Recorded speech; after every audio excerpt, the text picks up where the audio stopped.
Hi everyone, welcome back to our channel. இந்த வீடியோவில் என்ன பார்க்க போகிறோம் அப்படின்னா, ஒரு பர்த்டே vlog பார்க்க போகிறோம். என்னுடைய டாட்டர் ஏப்ரல் 27th அவங்களுக்கு பர்த்டே முடிஞ்சிச்சு. ஸோ எப்படி செலிப்ரேட் பண்ணோம் அப்படின்னு பார்க்கலாம். நிறைய பலூன்ஸ் எல்லாம் ஊதி வச்சுருக்காங்க. இதுக்கு எனக்கு ஹெல்ப் பண்ணது யாருன்னு பார்த்தீங்கன்னா, என்னுடைய நீஸ். அவங்க சென்னையில் சிஏ படிச்சுட்டு இருக்காங்க. ஆனால் இவ்வளோ ஒரு பிஸியான டைம்லேயும் என்னோடய குழந்தை பர்த்டேக்காக அவங்க வரணும், அத்தை பொண்ணுடைய பர்த்டேக்கு வரணும்னு ரொம்ப முயற்சி எடுத்து அவங்க வந்து இந்த பலூனெல்லாம் ஊதி அவங்களுக்காக ஹெல்ப் பண்ணாங்க. அண்ட் தென் என்னுடைய நீஸ், அக்காவுடைய டாட்டர், அவங்களுடைய வீட்டிலேருந்து பாப்பாவுக்கு பர்த்டே செலிப்ரேட் பண்ணுறதுக்காக வந்தாங்க. ஸோ அவங்க ஊருக்கு பக்கத்தில் டவுனை க்ராஸ் பண்ணி தான் வரணும். நம்ம ஊர் வந்து வில்லேஜில் இருக்குது. ஸோ இந்த மாதிரி ஃபுட் ஆர்டர் பண்ணுற மாதிரி ஃபெசிலிட்டி எல்லாம் இல்லை. ஸோ அவங்க சொல்லிவிட்டு வாங்கிட்டு வந்துடுங்க அப்படின்னு சொல்லிட்டு ஸோ பக்கெட் பிரியாணி வாங்கிட்டு வந்திருந்தாங்க. இதோடைய அமௌண்ட் பார்த்தோம் அப்படின்னா 1500 சம்திங் வந்துச்சு. வீட்டில் தான் ப்ரிப்பேர் பண்ணலாம் அப்படின்னு நம்ம பிளான் பண்ணியிருந்தோம். பட் சில விஷயங்களால் வெளியிலேருந்து ஆர்டர் பண்ணிக்கலாம் அப்படின்னு சொல்லிட்டு ஆர்டர் பண்ணியாச்சு. ஷைடிஸ் பார்த்திங்க அப்படின்னா பைனாப்பிளில் கேசரி கொடுத்துருந்தாங்க, ரைத்தா கொடுத்துருந்தாங்க. எல்லாத்தையும் நம்ம எடுத்து வச்சுருக்கும்போது பாப்பா ரெடி ஆகிட்டாங்க. பிளேட் எடுத்து வச்சுக்கிட்டு அவங்களுக்கு கொடுக்கணுங்கிற மாதிரி கேட்டுட்டு இருந்தாங்க. என்னதான் இருந்தாலும் நம்ம குழந்தைக்கு பிரியாணி கொடுக்க முடியாது இல்லையா?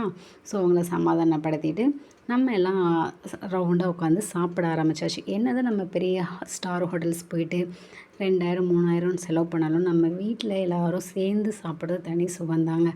ஸோ எல்லோரும் சாப்பிட்டுட்டு இருந்தோம். ரொம்பவே டேஸ்ட்டாக இருந்துச்சு. நாங்கள் கேக் கட் பண்ணுறதுக்கு முன்னாடியே சாப்பிட ஆரம்பிச்சிட்டோம். ஏன்னா கேக் 130 போல் தான் எங்களுக்கு கிடைக்கும் அப்படின்னு சொல்லிட்டாங்க. பிளாக் ஃபாரஸ்ட் தான் கேட்டிருந்தேன். நம்ம ஒரு 15 கிலோமீட்டர்ஸ் போய் தான் கேக்கை வாங்கிட்டு வரணும். ஸோ அதுக்கு முன்னாடியே ஃபுட் வந்துட்டதால நம்ம சாப்பிட்றலாம் அப்படின்னு சொல்லிட்டு நாங்கள் சாப்பிட்டு முடிச்சிட்டோம்.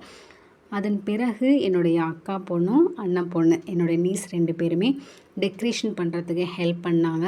எல்லாத்தையும் ஸ்டிக் பண்ணினாங்க. நானே சில வீடியோலாம் பார்க்கும்போது எப்படி சுவரில் வந்து இதெல்லாம் கயிறு வச்சு கட்டுவாங்க போல் அப்படி தான் நான் நினச்சிருந்தேன். பட் டபுள் சைட் டேப் வச்சு நல்லா அழகாக டெக்கரேட் பண்ணிட்டாங்க. இந்த டெக்கரேஷன் ஃபுல்லுமே அவங்க 2 பேரும் தான் பண்ணினாங்க. ரொம்ப சூப்பராகவே வந்துருந்துச்சு. நல்லா செவுத்தில் வந்து நல்லா ஸ்டிக் ஆகிக்கிச்சு. இந்த டெக்கரேட்டிவ் ஐட்டம்ஸ் நான் மீஷோவில் ஆர்டர் பண்ணியிருந்தேன். அது ஒரு வீடியோ நான் ஷார்ட்ஸ் போட்டிருக்கேன். அதை நீங்கள் செக் பண்ணிக்கோங்க. நீங்கள் யாராச்சும் வாங்குகிற ஐடியாவில் இருந்தீங்க அப்படின்னா இந்த டெக்கரேட்டிவ் ஐட்டம்ஸ் நீங்கள் தாராளமாக வாங்கலாம். லிங்க்குமே நான் கம்யூனிட்டி போஸ்ட்டில் கொடுத்துருக்கேன். அந்த லிங்க்கை கிளிக் பண்ணியுமே நீங்கள் பர்ச்சேஸ் பண்ணிக்கோங்க. அண்ட் தென் கேக் எங்களுக்கு வந்துருச்சு. என்னுடைய நெஃப்யூ போயிட்டு கேக் வாங்கிட்டு வந்திருந்தாங்க. அவங்க ரொம்ப ஹெல்ப்ஃபுல்லாக இருந்தாங்க போயிட்டு வாங்கிட்டு வரதுக்கு அந்த மாதிரியெல்லாம். அண்ட் தென் கேக்கில் வந்து நான் இந்த மாதிரி தான் எழுத சொல்லியிருந்தேன். அதை கரெக்டாக எழுதி கொடுத்துருந்தாங்க. கேக்குக்கு மேலே வந்து ரொம்ப ரோஸ் எல்லாம் வச்சு டெக்கரேஷன் பண்ண வேணாம், ப்ளைனாகவே இருக்கட்டும், அப்போ தான் நமக்கு இந்த எழுதி இருக்கிற லெட்டர்ஸ் நல்லா தெரியுங்கிறதுக்காக நான் அப்படி சொல்லியிருந்தேன். நம்மளுடைய அவுட்கம் டெக்கரேஷன் இப்படி ரொம்ப அழகாக வந்துருந்துச்சு. அண்ட் தென் கேக்கு கட் பண்ணதுக்கு முன்னாடியே பாப்பாவுக்கு கொலுசு வாங்கியிருந்தாங்க அம்மா. ஸோ அதை வந்து என்னுடைய நீஸ் போட்டு விட்டாங்க.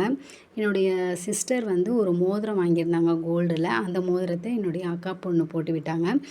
காப்பு வாங்கியிருந்தோம். அந்த கந்திஷ்டி காப்பு இருக்கும் இல்லைங்களா, வெள்ளியில், அந்த காப்பை அப்பா போட்டு விட்டாங்க. பாப்பா இதெல்லாம் போடும்போது ரொம்ப என்ஜாய் பண்ணி ரொம்ப ஜாலியாக ரசிச்சிட்டு இருந்தாங்க. அந்த வெள்ளி காப்பு இந்த மாதிரி தாங்க இருக்குது. என்னுடைய ரேட் பார்த்திங்க அப்படின்னா 1300 அந்த ரேஞ்சுக்கு இருந்துச்சு. எல்லாத்தையும் போட்டு விட்ட பிறகு பாப்பா ரொம்ப ஹாப்பி ஆகிட்டாங்க. கேக் வெட்டுறதுக்குமே ரொம்ப ஜாலியாக இருந்தாங்க. கேக்கை வந்து வெட்டுறதுக்கு முன்னாடி அவங்க கேக்கை பிடிச்சி இழுக்க போனாங்க. ஸோ அவங்கள நம்ம வந்து காம் பண்ணி வெட்டுறதே ரொம்ப கஷ்டமாக இருந்துச்சு. அதன் பிறகு கேக்கு கட் பண்ணிட்டோம். கேக்கை கட் பண்ணிகிட்டு இருக்கும் போதே கிளிட்டர்ஸ் இருக்கு இல்லையா, அதை வெடிக்கிறதுக்காக பாப்பாங்க எல்லாமே ரெடி பண்ணி வச்சுட்டு இருந்தாங்க. ஸோ மேலே ஒரு ஷால் மாதிரி போட்டுட்டு கேக்கில் படாமல் இருக்கிறதுக்காக அதை வந்து வெடித்து விட்டாங்க. கேக்கில் படலை, கேக் மேலே ஷால் பிடிச்சதால். அதன் பிறகு கேக்கெல்லாம் கட் பண்ணிவிட்டு பாப்பாக்கெலாம் ஊட்டி விட்டுட்டு எல்லாத்துக்கும் கேக் கட் பண்ணி கொடுத்துட்டு அந்த மாதிரி இருந்தோம். நாங்கள் நிறைய ரிலேட்டிவ்ஸ் அந்த மாதிரிலாம் கூப்பிடல. வீட்டில் உள்ளவங்க மட்டும் சிம்பிளாக முடிச்சிட்டோம். அண்ட் தென் என்னுடைய அக்கா பொண்ணு அண்ணன் பொண்ணு இவங்கெல்லாம் வந்து ஊருக்கு கிளம்ப ஆரம்பிச்சிட்டாங்க. அவங்க எல்லாத்தையுமே போயிட்டு ஊருக்கெல்லாம் சென்ட் ஆஃப் பண்ணி வச்சுட்டு இருந்தேன். இந்த வீடியோ உங்களுக்கு பிடிச்சிருந்துச்சி அப்படின்னா நம்ம சேனலை சப்ஸ்கிரைப் பண்ணிக்கோங்க. தேங்க்ஸ் ஃபார் வாட்சிங்.